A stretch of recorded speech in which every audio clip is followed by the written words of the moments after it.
एक दुनिया जिसमें ऐसा कुछ भी नहीं जो नैतिक व्यवस्था के अनुसार चलता हो। एक ऐसी कहानी जिसे सुन के खून की दौड़ान इतनी बढ़ जाए कि वो बाहर ही निकल आए। हमारे खून में ही वायलेंस है। पर संभाल के, कहीं वो सलार की तलवार से निकला खून तो नहीं। खानसार एक ऐसा राज्य जहाँ कोई आ तो नहीं सकता, पर वहाँ से हर जगह जाया जरूर जा सकता है। ये कहानी है ऐसे नायक की जिसे मारना तो दूर की बात है, पर कोई गलती से उसे छू भी नहीं सकता। आइए बात करते हैं सलार के बारे में।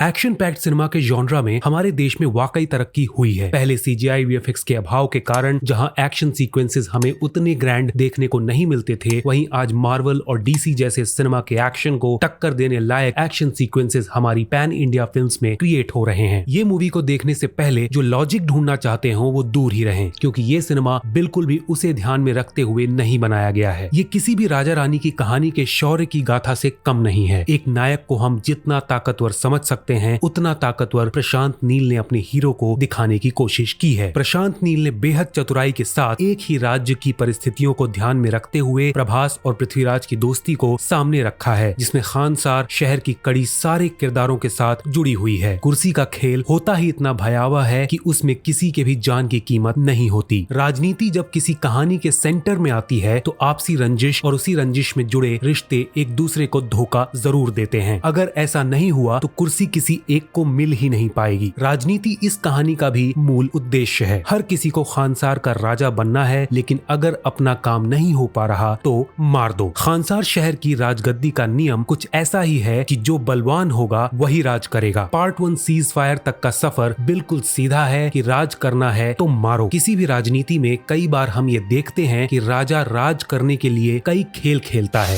या षड्यंत्र रचता है। आपसी मंत्रियों में मतभेद अगर हो तो उसे राजनीति के द्वारा सुलझाया जाता है, और अगर किसी को मारा भी जा रहा हो तो उसके पीछे भी रीजन यही होता है कि किसी और को फंसाया जाए जिससे राजगद्दी बनी रहे। पर प्रशांत नील अपनी सलार की कहानी में बिल्कुल भी ऐसा नहीं करते। उनकी इस राजा की कहानी में जो भी पद स्थापित किए गए हैं, उनको अगर कुर्सी चाहिए तो अपने बल का ही प्रदर्शन उन्हें करना पड़ेगा, दिमाग का नहीं। जिसके पास जितना ज्यादा बल हो वो आए और राज करे। इसीलिए वायलेंस इस फिल्म का सेंट्रल रोल बन जाता है कि अगर कोई अपने बाहुबल में मजबूत हो तो वो सारी लड़ाई जीतता चला जाएगा, और यही किया है हमारे बाहुबली प्रभास ने। प्रभास ने भले ही डायलॉग बहुत ज्यादा ना बोले हों, लेकिन अपनी शक्ति का प्रदर्शन इतना ज्यादा किया है कि उनके फैंस का पूरा पैसा वसूल होता है। प्रशांत नील ने फैंस को केटर करने के लिए काफी एक्स्ट्रा सीन्स भी प्रभास की लड़ाई के डाले हैं, ताकि प्रभास के एक्शन का हम पूरा मजा ले सकें। पृथ्वीराज का परफॉर्मेंस और एक्सप्रेशन मूवी में काफी शानदार है। उनके सटल फेशियल एक्सप्रेशन बहुत कुछ कह जाते हैं, जिसकी वजह से फिल्म को दुगनी मदद मिलती है। फिल्म का कलर पैलेट ही ऐसा है कि हमें सोचना नहीं, उस दुनिया में खो जाना होता है। Neutral black and white colour. ऐसी मूवीज में बीजीएम यानी बैकग्राउंड म्यूजिक का बहुत बड़ा रोल होता है, फिर चाहे वो सलार की एंट्री का हो या किसी भी सीन को इनहेंस करने का। हर मौके पर प्रशांत ने लाउड और काफी अलग अलग बीजीएम यूज किया है ताकि सीन की मजबूती बनी रहे। देखिए, म्यूजिक हमारी सोचने और समझने की शक्ति को खत्म कर देता है, इसलिए इवेंट बेस्ड सिनेमा में म्यूजिक और बीजीएम का प्रयोग बहुत ज्यादा होता है, ताकि एक्टर्स अगर कुछ ना भी कर रहे हो तो सिर्फ एक्शन ही बढ़ चढ़ कर बोले और आप उस समय सिर्फ पर्दे पे हो रहे एक्शन को सेलिब्रेट कर सकें। अगर फिल्म को देखने के बाद आप दो तरह की फिल्म में डिफरेंस कर पाएं कि पहली में ऐसा फील करें कि आप पूरी तरह से खाली हो गए हो और एनर्जी पूरी लो हो गई हो, और दूसरी जिसमें आप पूरी तरह से चार्ज हो गए हो और जिंदगी में अब कुछ नया मिल गया हो जीने के लिए या कुछ अचीव करने के लिए, तो फिल्म का मजा और भी बढ़ जाता है। कई बार हमारे साथ ऐसा क्यों होता है कि हम एंटरटेन तो बहुत होते हैं और उसे सेलिब्रेट भी बहुत करते हैं, पर घर लौटते वक्त बेहद खाली और थका हुआ महसूस करते हैं। सोचिएगा जरूर, क्योंकि एंटरटेनमेंट इज नॉट एवरीथिंग।